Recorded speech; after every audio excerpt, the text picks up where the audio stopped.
There is a country beyond that which is known to humankind. A stray country.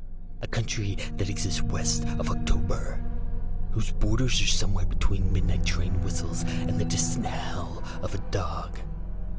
A country that lies somewhere in the stitched and jittering static between radio stations. A country that drifts through America like a traveling salesman, but every now and then stops to nest on a small town, a small church, a single street, and maybe, just maybe, some kind of delayed radio broadcast you've stuffed in your ears.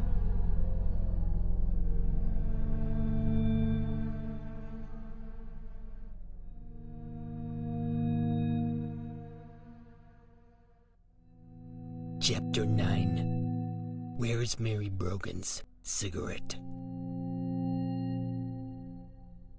3:33 p.m. Billy was standing at the stairs to the basement, looking down into the stilted sieve of daytime shadows, looking down into this unnatural manufactorium, looking down into the black bazaar of bad news, looking down at this strange picture gallery of blacked-out photos, wrinkling his nose to the leaky scent, having one last garbage to collect and not wanting to finish. The garbage sack in his hand had begun to wilt. It had been new, and so that had meant it felt different, but no longer. Having walked about the house, up and down the midway halls, like a carnival stranger, picking, collecting, homogenizing all the household trash, like some kind of idiot antiquarian had spoiled the bag. Yes, mixing all the filth, junk, scrap, cast-offs, sweepings, bits and pieces, odds and ends together like some kind of debris connoisseur had made the bag feel like the garbage sack it was. Why keep a garbage can in the basement anyways? No one ever went down there. Maybe he could skip it. But Billy thought better of the idea. Mom had a knack for sniffing out unfinished chores, like a bloodhound. Getting on Mom's bad side was always bad, but even badder lately. His mom, he knew, could not be fooled, only distracted, and he could not create the distraction within himself. His hand tightened on the sack. It felt dirty. He wanted to wash his hands.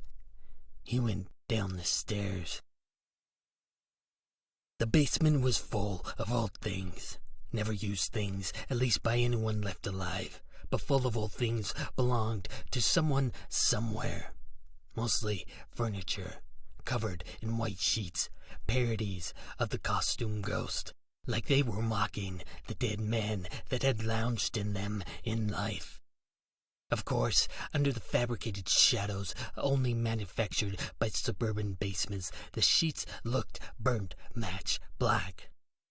Billy saw a light, a blue glow coming from beneath the sheet. A wayward soul, fallen out of Great-Grandpa's pocket, probably when he sat down on the couch one autumn afternoon and never woke up.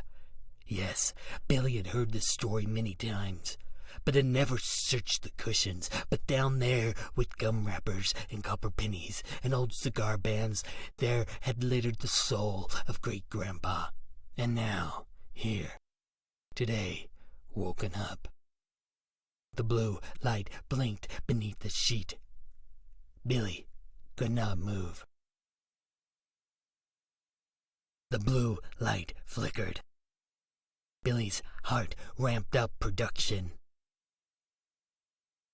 The blue light danced. Billy's heart beat at 5,000 beats per hour. The blue light sheet quivered in the nothing basement breeze. 6,000 beats per hour. Blink. Blink. 6,500. Blink, blink, blink. 7,000. Blink. Blink. Billy could not blink. The blue light flicked his eyes dry and lid paralyzed. Blue. Blue. Blink. What if it wasn't Great-Grandpa's lost soul finally finding its way from the couch cushions, but just plain old Grandpa come back from the dead? Or no? What if it were dead Mary Brogan come to find her cigarette? Come to ask a boy, where is my cigarette? And strike a kid down like a matchstick to light her cigarette off the arson of boy fear, or strike of boy years to shuck her ghost lungs one last time, just so heaven knew to turn her away.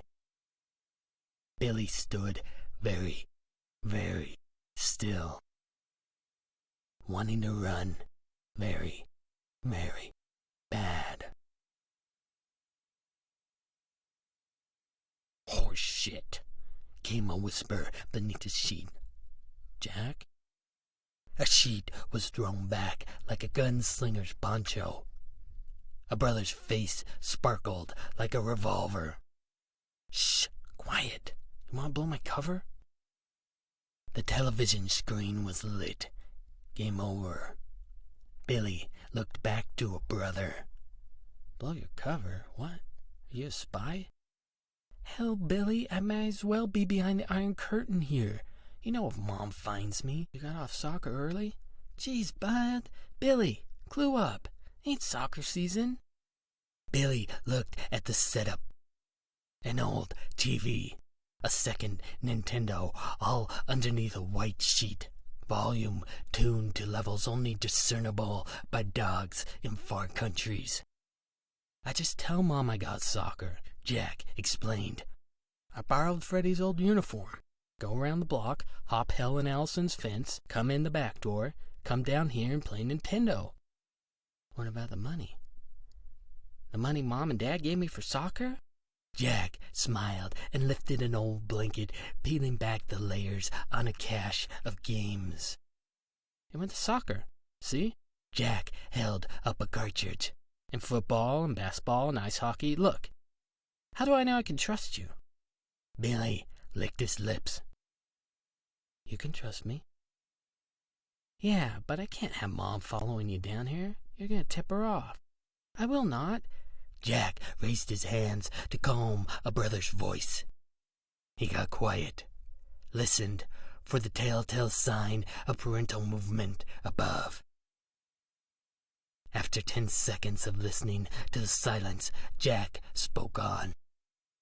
Not on purpose, man, but you're just not as sneaky as I am. I mean, after all. Jack pointed to Billy's chore list in hand. Look, I'll work out a pathway to get you down here, okay? Not down the stairs, you hear? And only at agreed upon times, okay? This is real covert ops shit. Billy nodded. If you don't have an alibi, Mom's gonna wise up, okay? Billy nodded. So you know, tell Mom you want to take piano lessons. Wait. No good. She'll expect to hear you practicing at home. That's even worse. Jack stroked his chin. Look, let me chew on it. We'll think of something, okay? Okay. Now go on, get out of here, before you get me caught. Wait, what? I gotta talk to you about something. Jack breathed out impatiently. What is it? You're cutting into my punch-out time. I can't find the cigarette. Jack answered quickly. What cigarette? The cigarette. Mary Brogan's cigarette. Oh, well, I wouldn't worry about it. Yeah, but you said, I was just teasing you, Billy. You really think a ghost is going to show up and haunt you and ask for it? Billy didn't answer. She's not, okay? Yeah, but I had a dream. A dream? Yeah, a dream. Jack's eyes narrowed. And in the dream I saw a cigarette smoked gone. Yeah, so? And somehow I knew it was dead Mary Brogan's cigarette. Jack listened. So I came down here last night, 'cause I hid it away in the bottom of the old steamer chest in the closet, and it was gone. Jack sat down. Billy could see the whole dream come and go in Jack's eyes. You had the same dream, Billy whispered.